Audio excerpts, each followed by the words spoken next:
Right on the Money Show at etnow.tv. So, Hemant, good evening and welcome to the show. We'll take up the first question of Mr. G.V. Raju, and he has 50,000 to invest in mutual funds for 2 years. That's the time horizon for him, and he wants to understand or have a recommendation of best funds to park his money for 2 years. Well, Kavita, since he wants to invest for 2 years, obviously he can't take too much of a risk. At the same time, I think the attempt should be to invest in options where you can get slightly better return than bank FDs. So in that sense, I think what will suit his time horizon is short-term income funds.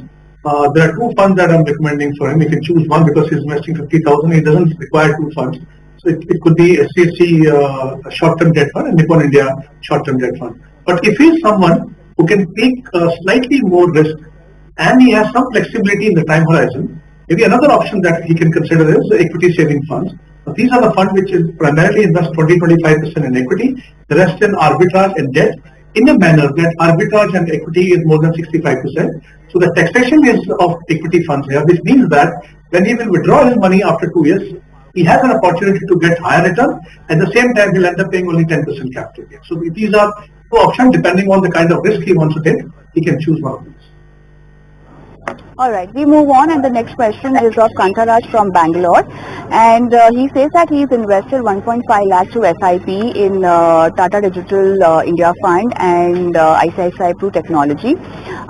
For the next 5 years, how is the trajectory of these sector funds? We don't have him on the phone line, I guess, otherwise we would have asked him about the rest of his portfolio also, because these are sector allocations specifically in these 2 funds he's talking about.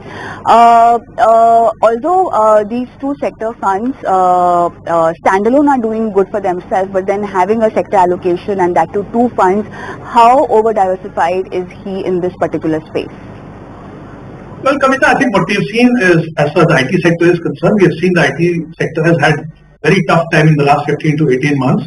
That's primarily because the inflation was very high, it's still very high, and there were obviously rising interest rates by the Fed.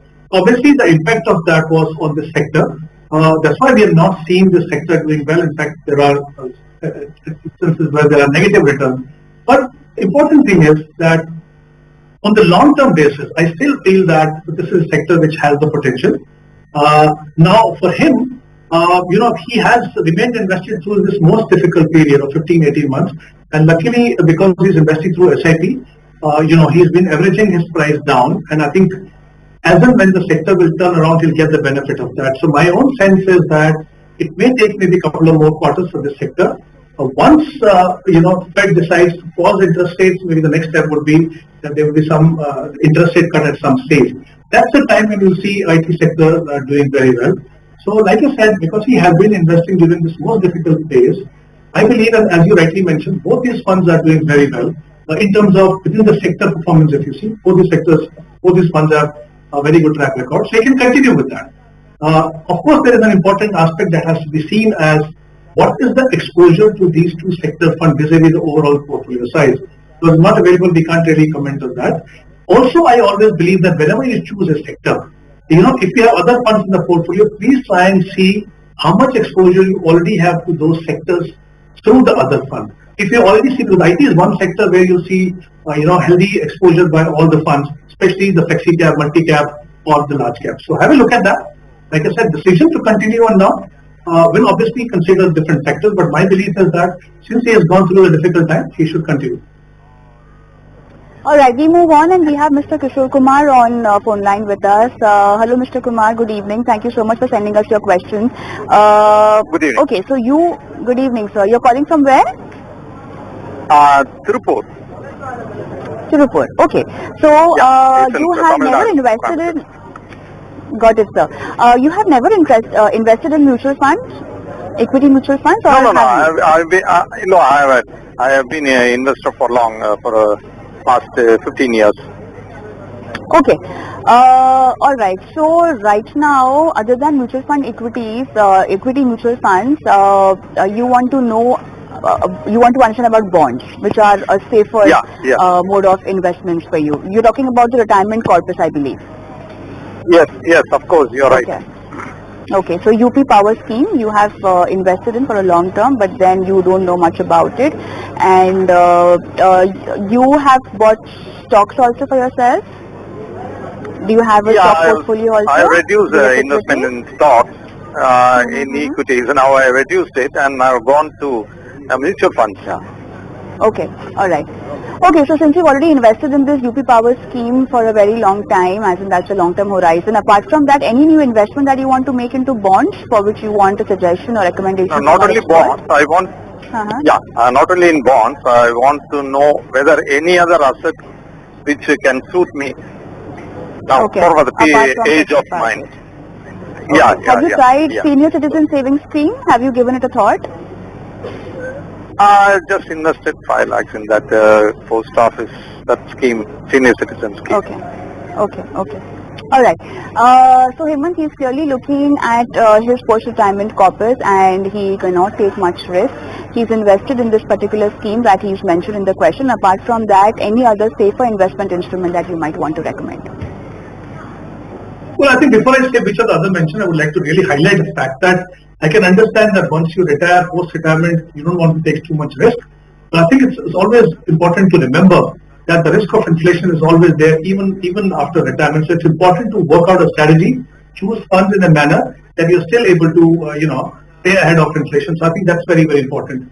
You've already mentioned about a couple of, investment options, Kavita. So my belief is that apart from mutual fund, obviously there are small saving fund, there is post office monthly income scheme, there are government bonds, there are REITs, which can give you, a regular return. But in my view, the systematic withdrawal plan, if you invest in mutual fund and if you opt for systematic withdrawal plan, because there it gives you the option of choosing the kind of asset allocation you want to give. Plus, I think when you opt for SWP, it has many advantages. You get fixed return, irrespective of the market condition, the returns are more tax efficient. And as I mentioned, it gives you an opportunity to stay ahead of inflation. So my view is that, for example, you can consider something like a balanced advantage fund. Consider that. Other option which we mentioned will give you return, but the returns are not tax efficient, the returns are not high, and you will not be able to beat inflation. So in my view, I think the mutual funds still have to be an integral part.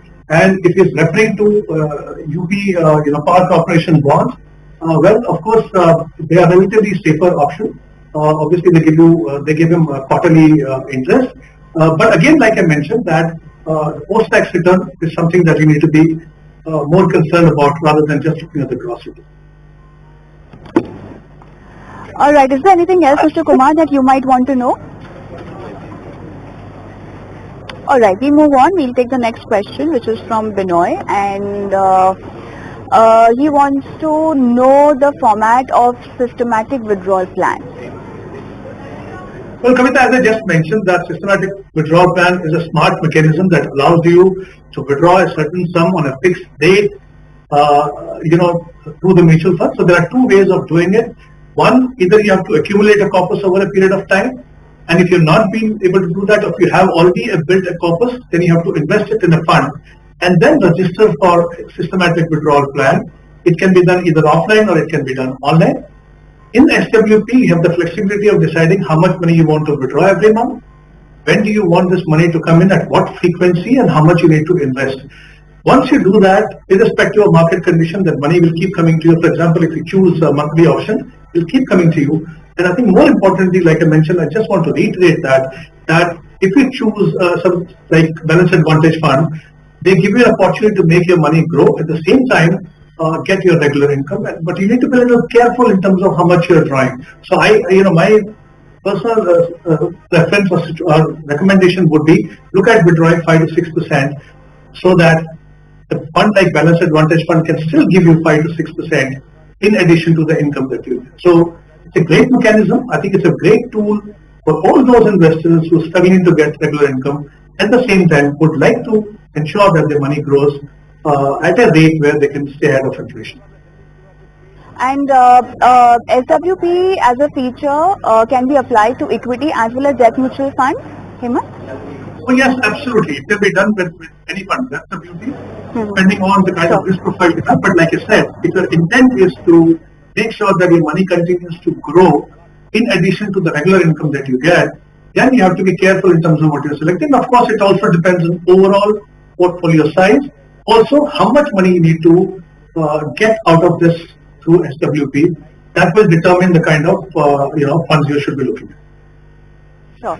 Alright, I think that will be all, and that's the time we have on the show today. Thank you so much, Hemant, for being on the show and helping our viewers with their financial planning. And time to sign off, but then I'm going to leave you with our WhatsApp number where you can send us your portfolio related questions, be it mutual funds, insurance, tax, loan, anything that you want to understand about your investment portfolio. WhatsApp us your question. You can also email us your question and we'll get it answered by our experts on the show. Thank you so much for watching. Goodbye.